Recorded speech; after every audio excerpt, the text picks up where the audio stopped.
салом алейкум бародарони азиз. Чӣ ки шумо медонед бояд 11 яъне имрӯз билетҳо, раҳҳо, границаҳо ҳама бояд кушода мешед ба гуфти баъзе аз маълумотдиҳандаи шабакаи YouTube.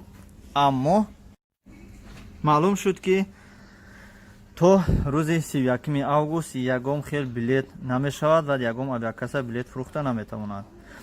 Аз 1 сентябр билет дар продажа мебирояд, не ки ҳаминашам маълум нест аст ки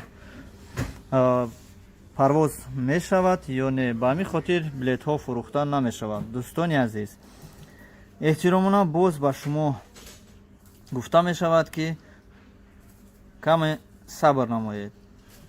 иншоалло ки умедворем ки раҳо кушода мешавад, худо хоҳад. аммо ҳозир саросима нашида аз сайтҳои интернетӣ шумо билет гирифта метавонед, аммо парвоз, яъне границаи Тоҷикистон ки маҳкам аст, парвоз аниқ нест. худатон як бор фикр кунед, чӣ мешавад вақте ки граница маҳкам асту шумо билет мехаред. дӯстони азиз, ҳамаи шумо медонед ки мо дар авиакассаи шаҳри Екатеринбург официально кор мекунем, дар Урал авиалиниям кор мекунем ва путешества крылья кор мекунем.